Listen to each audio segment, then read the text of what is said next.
যেদিনই ঘরে ভালো মন্দ কিছু রান্না করব সেদিন তাকে হারিকেন নিয়ে খুঁজেও কোথাও পাওয়া যায় না। কেন রে ভাই, এটা কেন সবসময় তুমি করতে থাকো? হ্যালো এভরিওয়ান, আসসালামু আলাইকুম। কি অবস্থা সবার? সবাই কেমন আছেন? আমি তো আলহামদুলিল্লাহ ভালো। নতুন আরো একটি ভিডিও দেখার জন্য সবাইকে ওয়েলকাম জানাচ্ছি। প্রতিদিনের মতো আবারও একটি ডেইলি ব্লগ নিয়ে হাজির হয়ে গেলাম। আশা করছি আজকের এই ভিডিওটি আপনাদের ভালো লাগবে। যদি ভালো লেগে থাকে অবশ্যই একটা লাইক দিয়ে পুরো ভিডিওটি শুরু থেকে শেষ পর্যন্ত সাথে থাকবেন। এটা হলো হাটের দিনের একটা ভিডিও, মানে সোমবার আমাদের এখানে হাট বসে আর শুক্রবার হাট বসে। তো আমাদের সোমবারই বাজারগুলো করা হয়। তা সোমবার একটু বাজার নিয়ে আসছেন। আমি রাতের বেলা বলে রেখেছিলাম যে খাসির মাংস নিয়ে আসো, সেই জন্য খাসির মাংস সাথে কিছু সবজি। এইদিকে আমার জামাই কাণ্ড দেখেন, আমার জামাই কতগুলো লেবু নিয়ে আসছে, যেখানে আমি তাকে বলেই রেখেছি কখনো লেবু নিয়ে আসবে না, কারণ আমার গাছের লেবুগুলোই খেয়ে শেষ করতে পারতেছি না, একবারে পেকে যাচ্ছে গাছে বসেই, সেখানে সে আবারও লেবু নিয়ে আসছে। তো আজকে আমার জামাই খুব সকাল সকাল বাজার করে নিয়ে আসছে। এখন পর্যন্ত কিন্তু সকালের খাওয়াটাও হয় নাই, আর আমাদের ঘরে আজকে প্রথম আসছে নতুন আলু, এই পর্যন্ত আর আসে নাই, আর নিয়ে আসছে জলপাই। তো খাসির মাংস যেহেতু আনতে বলছিলাম, তো এখানে 1.5 কেজি মাংস আনছে। ভাইরে ভাই, দাম শুনেই তো আমি অবাক। 1.5 কেজি মাংস নাকি 1500 টাকা নিয়ে আসছে, ভাবা যায়? এটা হয়তো বা অনেকের কাছে কোনো ব্যাপারই না, কিন্তু আমার কাছে আসলে অনেক ব্যাপার। এখন যেহেতু অনেক হিসেব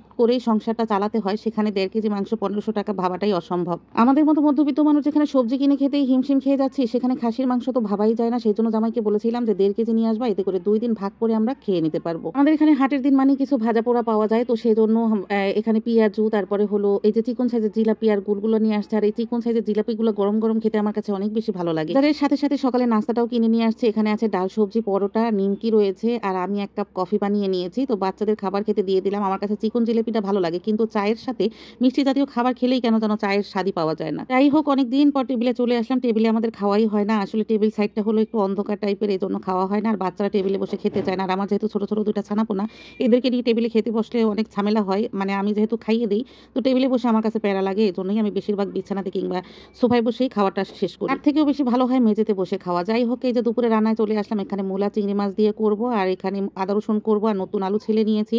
এখানে এই যে খাসির মাংস অর্ধেকটা নিয়ে নিয়েছি, আর নিয়েছি নতুন আলু, কাঁচামরিচ, ধনিয়া পাতা। তো পেঁয়াজটা তো আগেই কাটা ছিল, কিছু কাঁচামরিচ রয়েছিল। আর রান্নাটা যদি আগে থেকে সবকিছু গুছিয়ে নিয়ে যায়, তাহলে কিন্তু রান্নাটা ঝটপট হয়ে যায়। তো রান্না অলরেডি চুলোতে ভাত বসিয়ে দিয়েছি, এবার খাসির মাংসটাও বসিয়ে দেবো। প্রথমেই কড়াইতে সরিষার তেল দিয়ে গরম মশলা দিয়ে দিয়েছি, আর গোটা জিরা দিয়ে দিয়েছি। এখানে স্টার অ্যানাইস, তারপরে হলো গোলমরিচ, লবঙ্গ, দারুচিনি, জয়ত্রী, একটা কালো এলাচ, সাদা এলাচ, মানে যা যা প্রয়োজনীয় সবকিছুই আমি এখানে দিয়ে দিয়েছি। সামান্য একটু জয়ত্রীও দিয়ে দিয়েছি। তো মশলাগুলো হালকা একটু ভেজে নিয়ে তারপর পেঁয়াজ কুচি দিয়ে দিলাম।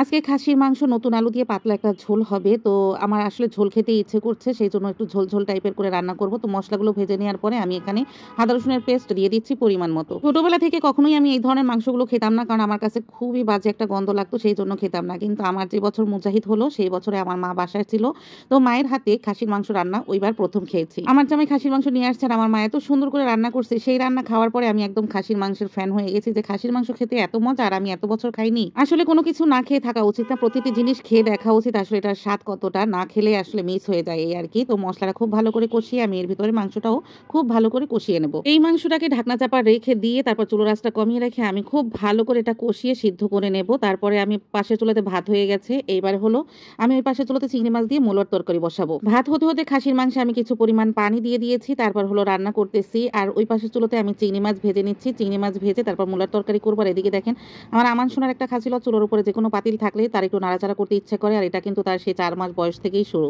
এইবার অনেকের মনেই প্রশ্ন থাকতে পারে 4 মাস বয়সে সে কিভাবে খাতা খুন্তি নাড়ছে। তো তখন তাকে কোলে নিয়ে নিয়ে আমি রান্না করতাম, আর কোলে নিয়ে রান্না করা মানে তখন থেকেই সে ট্রাই করতো যে হাত মানে খুন্তি নাড়বে।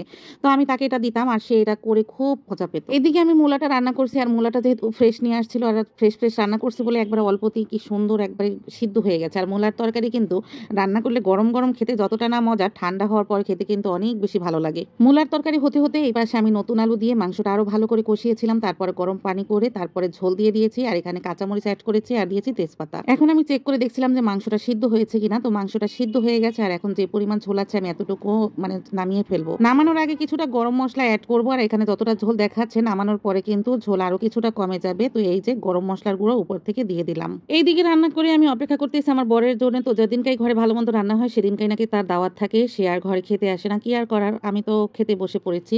এই যে ছিল আমার দুপুরের খাবারের প্লেট। তো আশা করছি আপনাদের কাছে ভালো লেগেছে। তো বন্ধুরা, আজকের মতো এখানেই বিদায় নেব। এতক্ষণ পর্যন্ত আপনারা যারা আমার সাথে কন্টিনিউ করেছেন তাদেরকে জানাই অসংখ্য ধন্যবাদ। আর আজকের মতো বিদায় নিচ্ছে, কথা হবে নেক্সট ভিডিওতে ইনশাআল্লাহ। আল্লাহ হাফিজ।